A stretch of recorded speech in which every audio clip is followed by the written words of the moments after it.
Hello and welcome to the video. Today we're going to continue our Heroscape Age of Annihilation set. We're going to be painting up Admiral EJ-1M. Now I want to say, if you're a beginner or you want to try your hand at painting some of these miniatures, this is probably the figure to do. This was one of the easiest models to paint in this whole set. There's not a whole lot of complication to them. I would say if you want to, give this guy a try first. The first color is Natural Steel. We're going to do this after we've primed them all black. So we want a nice dark undercoat for them. This is the darkest metallic that I had on hand because I didn't want a real shiny metal to match the card art here. I wanted it more of a dark, deep metallic color. This part's super easy because a lot of this guy is all metallic. There's not a whole lot of small details that you have to paint into it. So here you can just kind of go over all the metal parts. Don't worry about too much. I'm not really painting on a real heavy layer here. I'm kind of using a little bit on the brush and just sort of, not quite a dry brush. I mean, I am painting on here, but I'm not doing a solid color because I want the black lines and everything to show through still. So I'm just kind of going over it and giving it a very light coat.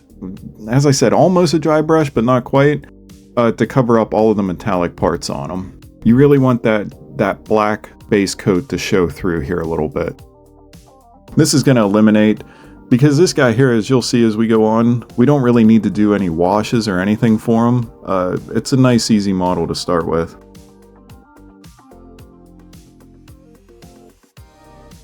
Here I'm using Hexed Lichen for a dark purple base to put on his cape. And with this, we're just going to put a solid coat on all of the cape, on all of the fabric parts, not worrying too much about it. Sometimes it's really nice to just have a simple model like this that you can paint and just enjoy it. You don't have to worry too much about all of the little details that go into everything. So these are actually like a nice break from things.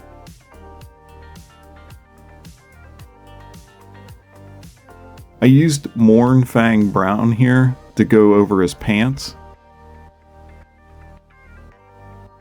Here I'm using Charred Brown to go over his ammo belts that he has on his shoulders and the ones that are across his chest. I'm also going to use it to touch some of the little pouches on his belt there.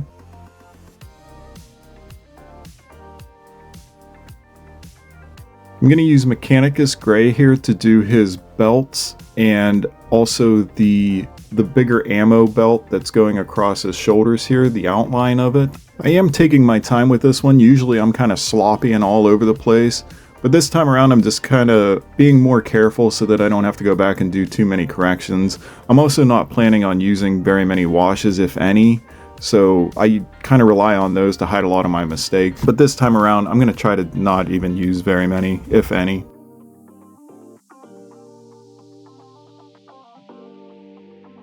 Coming in with a lighter shade of purple, this is Blue Violet. This is going to be used to highlight his cloak. And what I'm doing here is I watered this down a good bit. It's not a wash, but I just thinned it down slightly so that it would cover, it'll go on nice, but it won't cover up completely. And it's not going to run everywhere. And I'm just hitting the highlights on the cloak to brighten it up some. But I'm not going overboard with it. You could almost just do a dry brush on this. I think that would work well too. But sometimes on cloth, when you do a dry brush, it'll almost leave like a chalky look to it. I prefer this method here when I'm doing like cloaks and robes and such. And since it's a thin layer down, you can kind of keep going over it, or you can build it up lighter and lighter as you go.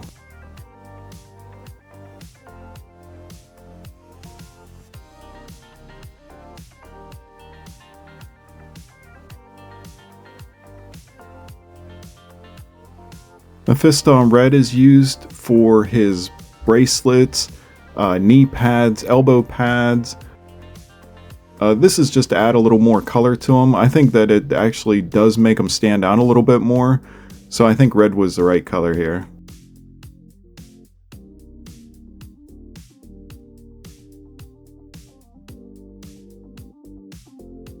I used brass to pick out all of the belt buckles and the shells that are in the ammo belts. I like this color. This color actually covers up really well. Usually one coat is all you need for this one, so this is one of my favorite metallics to use. You can see if you wanted to, you could stop here and this guy's going to look really good on the table. But I'm just going to go through and add a few more details to him to make him stand out. But hey, if you got to this point, I think you got a good looking model. I'm using plate mail metal here. It's more of a shiny metallic that I have to paint the guns to make them stand out. If you look at the card art, the guns are lighter. So I'm just going to paint over them to make them differentiate them from his metallic body. You could also use this to highlight some of his features. But with the base metallic that we put down, I didn't really think it was necessary. I used a little bit of Lizard Folk Cyan to come in and do the grenade that's on his belt. You could really use any color of blue-green here. I just noticed it on the card art at the last minute. I'm touching the eyes up with Mephiston Red here. This is one of my favorite reds. It stands out nice and it covers really easily.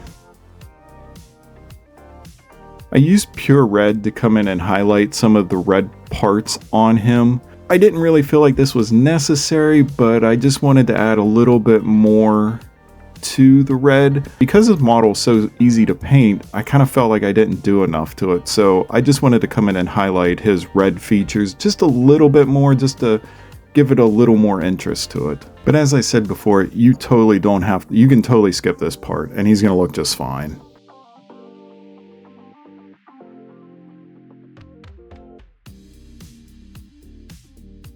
Here I'm just coming in with plain black, paint the barrels on his guns. I saw a video one time of a guy, he drills out all of the pistols and rifles that his miniatures have with a little hand drill. I think I might give that a shot sometime just to see how it looks.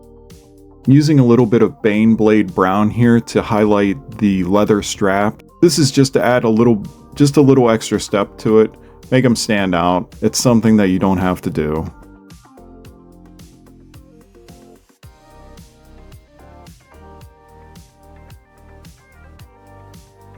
And I think that's going to be it for this guy. As I said, this was just a nice, easy model to paint. There's not a whole lot to do on this guy.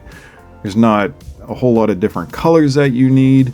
So again, if you were thinking about trying to paint some of these models, this is the first guy I would do. He's a good confidence builder. I think it's very, very relaxing to just paint this guy. Like there, isn't a whole lot of detail that you need to pick out. As I said, I didn't need to use any washes or anything because of just the sculpt and the metallics on him. They kind of shade themselves. And the cloak was really easy to paint. There wasn't a whole lot that I needed to do here. As I said, you could probably get away with a dry brush if you're not comfortable with doing watered down layers. But yeah, this is definitely the guy to start first if you want to. I like the color scheme. I like how he came out. It was a good time. So with that, I want to thank you for watching. I hope that this helps you. I hope that this inspires you to get some of yours painted up. And I'll see you in the next video. Bye.